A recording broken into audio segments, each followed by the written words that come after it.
Ah, finally, the matchup that should have been the AFC Championship matchup last year. The Bills, Bengals, in the jungle, baby.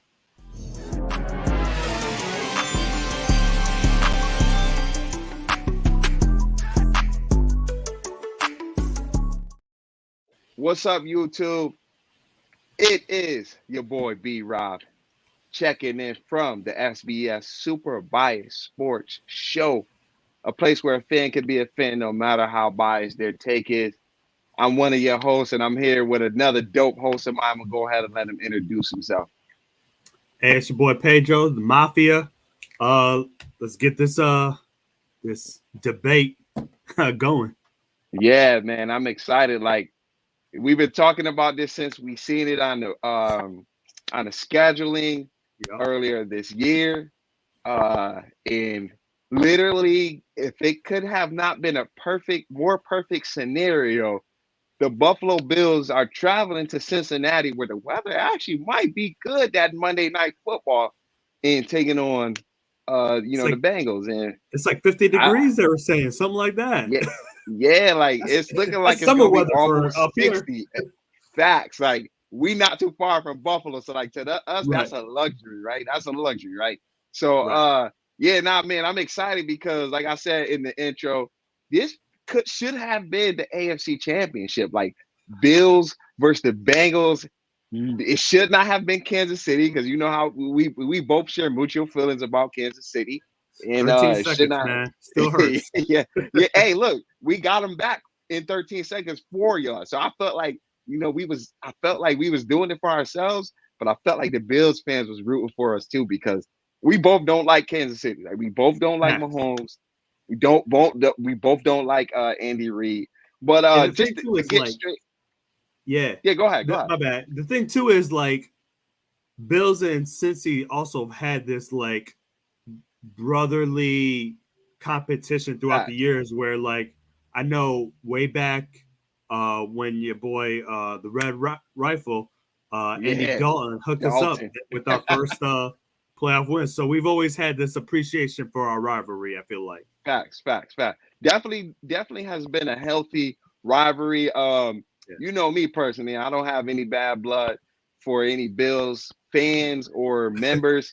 Only when it's Bills week, that's when you guys Right. are out. Any other time, I champion the Bills whenever y'all doing good because it's crazy because y'all success helps us when we're successful as well, and then Yep. it just really comes down to what we're gonna do versus each other. But just to get on a little bit of history, man, I'm not gonna lie, man, it's a little sore subject.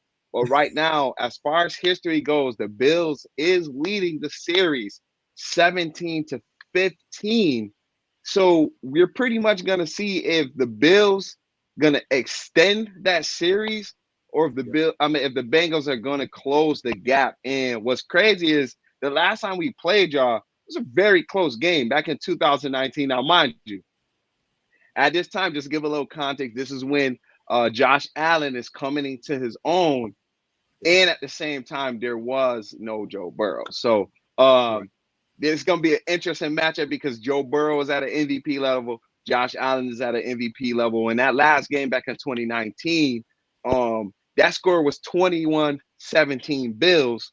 But the reason why I'm wearing my AJ Green jersey, right? I had to throw this one out there, Pedro. I ain't saying nothing to you about it in the pregame, but because I had to say this just to prop my Bengals up.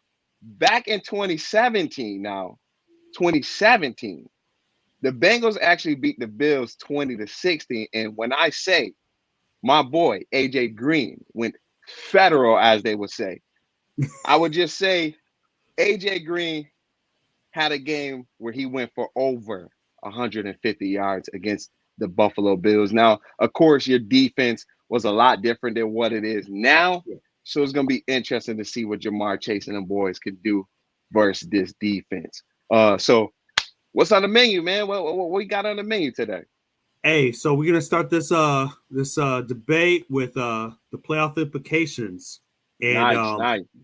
as we talked about earlier, this is one of the whole AFC in general. I feel like is a very close picture where every game, whatever the NFL scheduling gods thought before this season, Yeah, they got it right on the money. Which on the every money. game is late in the season is detrimental to whoever's success. Facts. So to start this off, the Bills need a win to stay the number one seed. It's plain and simple. We control our own destiny type thing. Now, God forbid if we lose, um, our rival, the KC, will get the number one, and Yep. the Bills will drop down to number 3. Bengals will shoot up to number 2. Yep. So a lot of, as you know, this having the home field advantage throughout the playoffs is Yep. huge for both of our Yep. teams. Might I add, especially there's with the way KC has ran away with it a lot of years. Yeah. Yeah. See, for me, it's like, so as a fan, of course, I want to win this game. Yeah, But we both need Kansas City to lose a game so that way home field doesn't flow through Kansas City, because I'm interested to see what Patrick Mahomes look like in the playoff if he doesn't have home field advantage in that AFC Championship game. Now, I'm not saying that it'll affect them too much, but all too many times we've gone, we've seen teams gone to Arrowhead, or GEHA as they call it now, and we see Kansas City just walk into the Super Bowl. Except for last year, I know a lot of people bring up stats about Mahomes and things like that, but I always mention, Mahomes hasn't won a Super Bowl since Joe Burrow has been in the league. Uh, and that's always my rebuttal when they bring up Mahomes. But I feel like these next 2 weeks is gonna be so big because you guys play us, and then right after that, you guys play the Patriots, who are yeah, literally fighting for their playoff lives because they play Miami this week, and then Miami plays the Jets. And literally, other than that Jaguar spot, the only spot that's up for grabs is that 7th seed where Miami currently is sitting. And yeah. if I'm being honest, me as a fan, I don't want to play the Chargers in that first round of the playoffs. No, I don't, especially with some injuries that we're going to talk about later on in the show. I don't want to see that defensive line with what Cincinnati is currently constructed with. I yeah, don't want to see them in the first week. I'll be honest with you, man. yeah. Same. And I understand with Miami too. It's a divisional game. I really don't want to see them in the playoffs as Yeah. well, just because they have such a high power offense with Waddle and Yep. the Cheetah. You know what I mean? And they just been getting unlucky breaks. It feels like for a lot of their games where that's how they're losing. Um, Yep. and same thing. I believe there's been reports too that Lamar Jackson is coming back. That's gonna be Yep. another dangerous team too, as That's a as fact. they're in your division. So it's Yep. gonna be a scary AFC coming playoff time. Yeah, for sure. Because I mean, on top of like the playoff implications that's going on, what makes this game so much more interesting is both teams are coming in like extremely hot. Cincinnati Super. is on a 7-game win streak. The Bills are on a 6-game win Six. streak. Yep. Pretty much the Bills are trying to get where we are at with the 7 seed. I mean, with the 7 straight victories, and we're trying to push it to 8 so that way Yeah. we could play Baltimore in Cincinnati and just pack them boys up and put them away. So Right. it's going to be a hot game, and I'm excited to see exactly where it goes. But like I mentioned beforehand, with the playoff seedings and the implication about me not wanting to play the Chargers, there's some key injuries, man, that we got to talk about for this matchup that's Yeah. coming up. And I think that they play a really big role as far as what's going on between us. So what's some of the injuries that you guys are dealing with as far as recently that may affect the game on next Monday? So we noticed it last week. Our biggest injury is on our offensive line, which Hmm. throughout the season we've had just so many injuries throughout the offensive line where one person gets hurt. So we've tried doing this next. But Mitch Morris, our center, we saw a little bit of inconsistency because what's ended up happening is that we're having just different people switch out where Ryan Bates has been in and Yep. Spencer Brown, just different people just switching out like a plug and play offensive line. And as you know, with having offensive line issues, it's not always the best case scenario. So Right. he's been in concussion protocol, still is in it.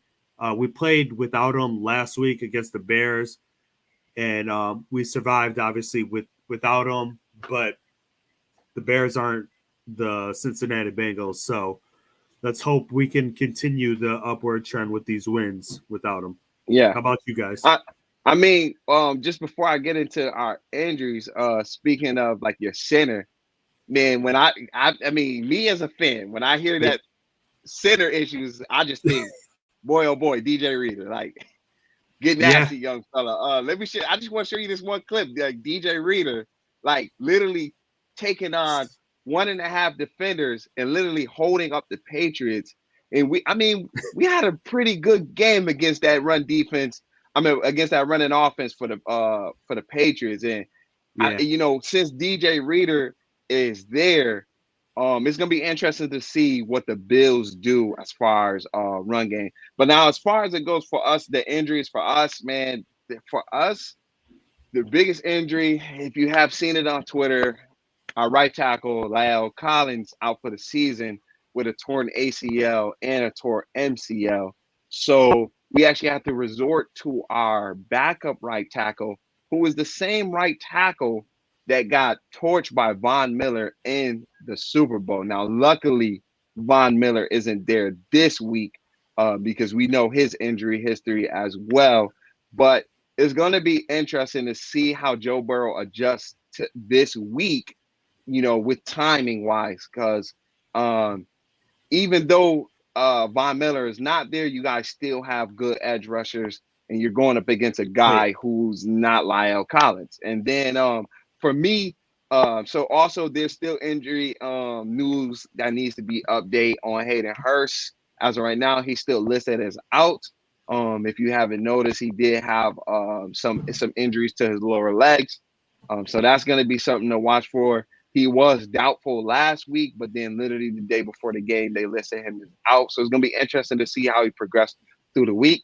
But for me, the biggest injury that's key for us is the loss of Sam Hubbard, man. Like, the loss of Sam Hubbard is the biggest one because when Sam Hubbard is in the game, we play drop 8 so well against like potent offenses like Yeah. the Chiefs, like Tom Brady.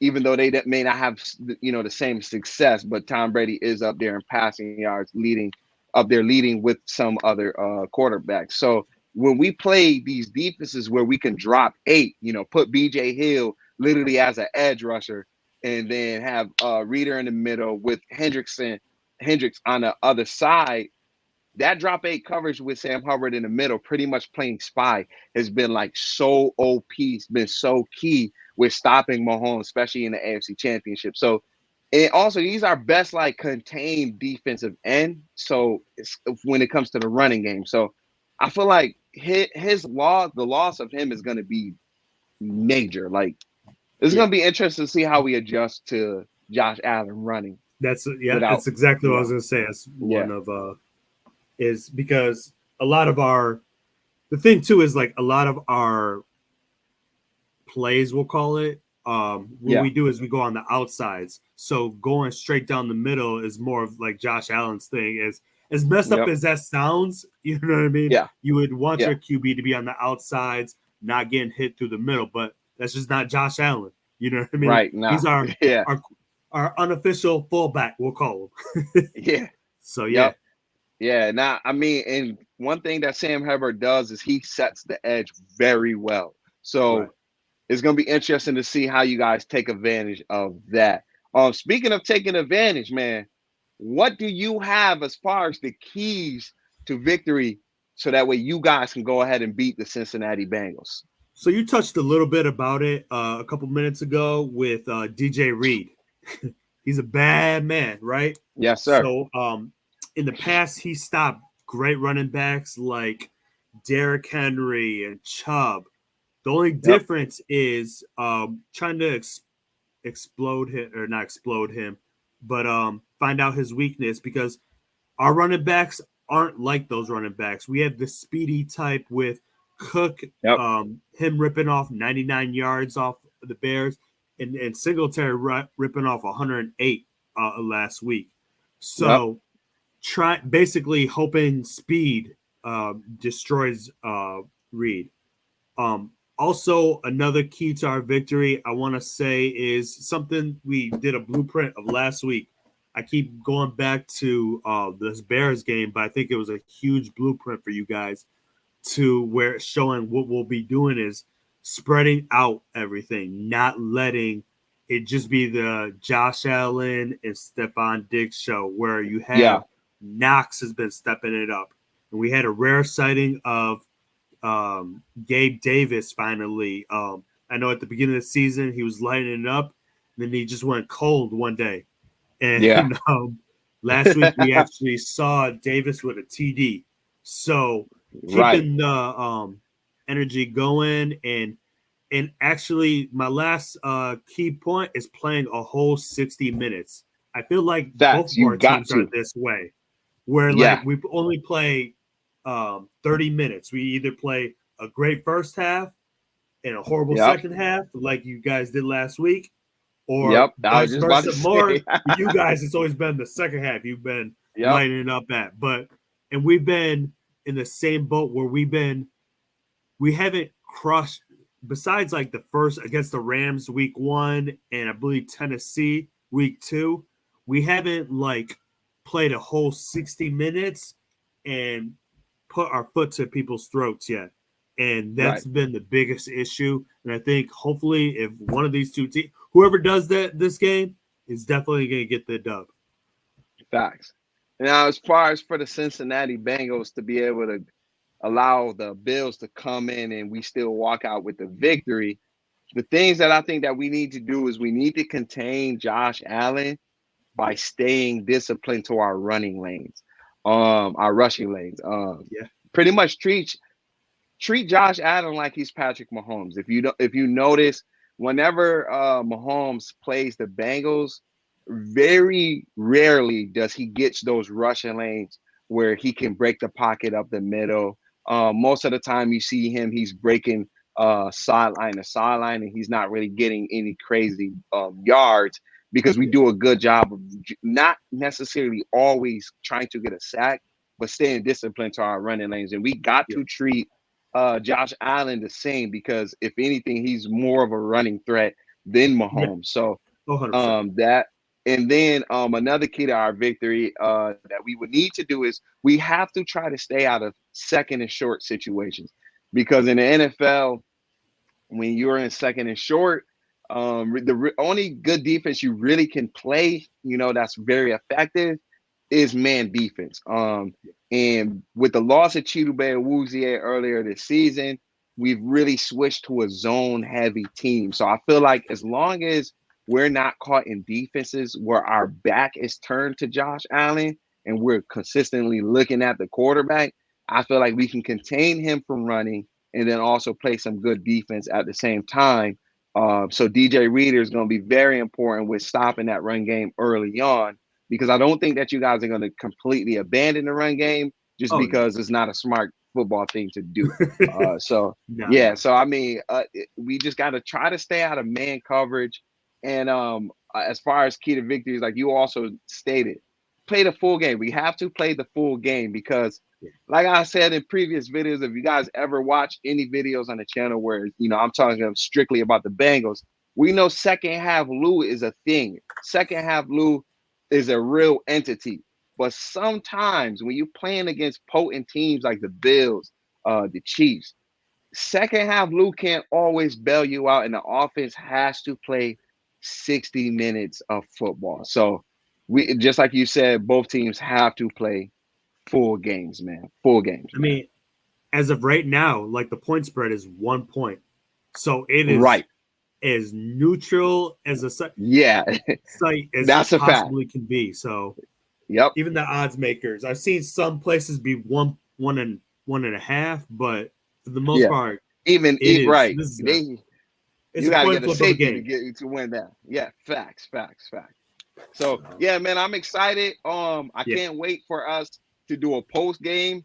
To really go over the game. Whether it be, sad faces or happy faces. I know one of us is gonna be smiling, but we'll delve more into that in the future, guys. If you guys are new to the channel, make sure you guys like the video, subscribe if you're new, comment down below, let us know who you guys think is going to win the game on the Monday Night Football matchup of the Bills versus the Cincinnati Bengals. Comment down the score, and then give me one of you guys key to victories as far as who you think, what you guys think that needs to happen for either team to get that dub, man. It is the SBS. We checking out a place where a fan can be a fan, no matter how biased their take is, man. See you guys on the next video. Peace.